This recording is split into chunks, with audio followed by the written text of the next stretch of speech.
Welcome back everyone to my TryHackMe walkthrough. Today we'll be working on the subdomain enumeration room. Let's get started. So, subdomain enumeration, learning the various ways of discovering subdomains to expand your attack surface of a target. Once again, I've completed the majority of these tasks, but I still like to walk through them with you so you can figure them out as we go. The majority of the tasks in this room are pretty straightforward and simple, but in the later tasks, tasks 4 and 5, it gets a little bit more complicated, but it shouldn't be too hard. Brief. Subdomain enumeration is the process of finding valid subdomains for a domain, but why do we do this? We do this to expand our attack surface to try and discover more potential points of vulnerability. We will explore these different subdomain enumeration methods: brute force, open source intelligence, and virtual host. So we're going to start the machine and then move on to our next task.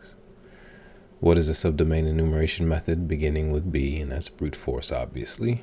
What is a subdomain enumeration method beginning with O? And that's OSINT, or open source intelligence. And what is a subdomain enumeration method beginning with a V? And that's a virtual host. So just simply reading the information, you'll be able to figure out the questions quite simply. SSL and TLS certificates. OSINT, SSL, TLS certificates. When an SSL TLS certificate is created for a domain by a CA, CAs take part in what's called certificate transparency logs. These are publicly accessible logs of every SSL TLS certificate created for a domain name. The purpose of the certificate transparency logs is to stop malicious and accidentally made certificates from being used. We can use this service to our advantage to discover subdomains belonging to a domain. Sites like HTTPS, cert.sh, sites like cert.sh or transparencyreport.google.com offer searchable databases of certificates that show current and historical records. So we're going to go to cert.sh and search for the domain name TryHackMe. Find the entry that was logged on 2012-26.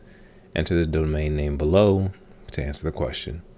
What domain was logged on cert.sh at 2020-12-26? So I'm going to copy this link. I'll flip over to our Kali Linux instance.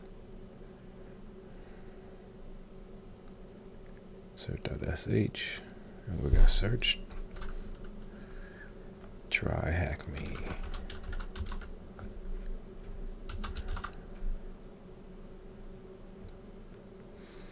And we're going to search for 2020-12-26. All right, so we have 2 entries right here. Oh, we have 4 actually, but the first 2, let's see. Should be store.tryhackme.com. And so you just take that, copy it, and pop it in. And we're done. All right, on to task number 3. OSINT search engines.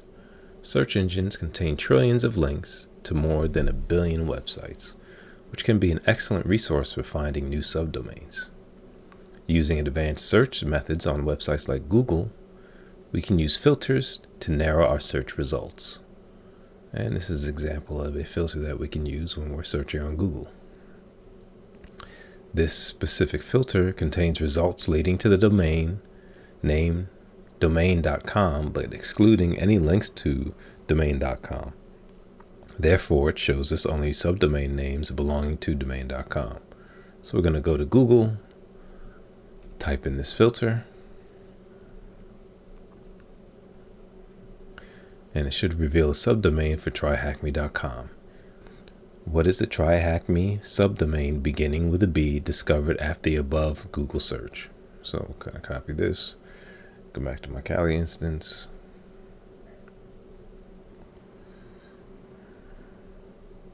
paste it in, enter.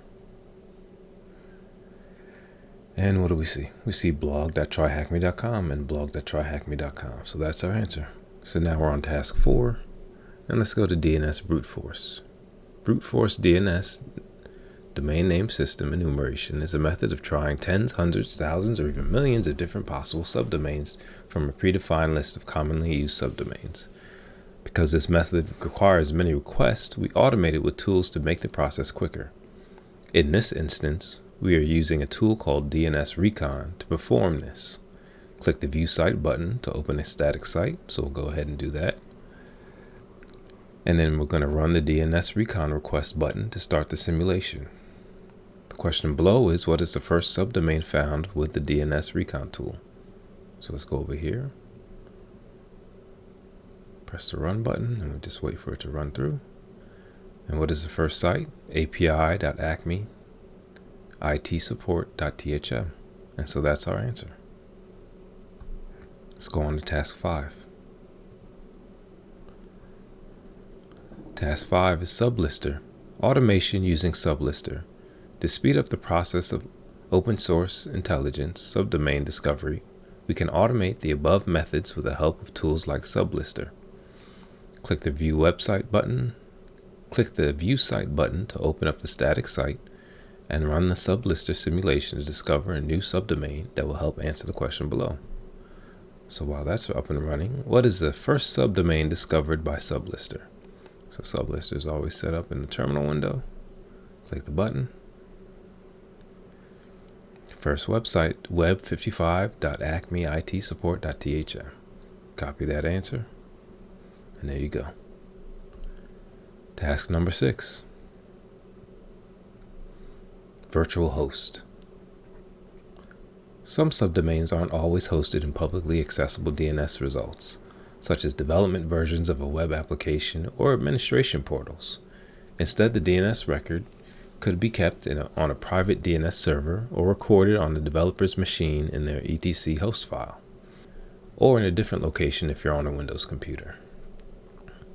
Because web servers can host multiple websites from one server when a website is requested from a client, the server knows which website the client wants from the host header. We can utilize this host header by making changes to it and monitoring the response to see if we've discovered a new website. Like with DNS Bruteforce, we can automate this process by using a word list of commonly used subdomains. Start an attack box and follow the commands against the Acme IT support machine to try and discover a new subdomain. So to make this easier, we'll start an attack box. And it's going to take a little bit, so I'll come back in a second once everything's done and ready to go.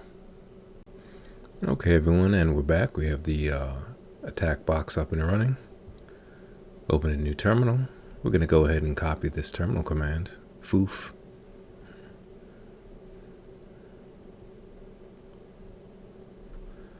Going to run this first.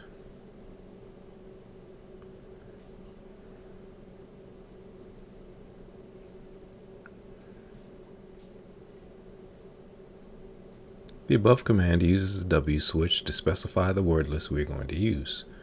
The H switch adds and edits a header, in this instance the host header.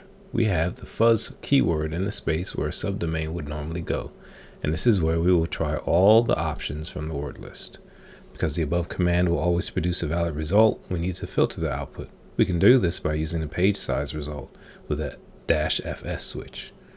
Edit the below command, replacing size with the most occurring size value from the previous result, and try it on the attack box. So, if we look at the most recurring size value, 2395 looks like it's about it. So we're going to go ahead and copy our next command that we need to run. Copy this.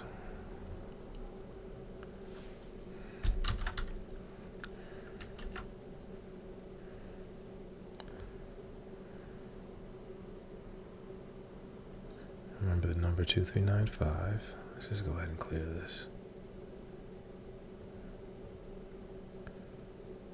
Paste in our new command. Type in 2395.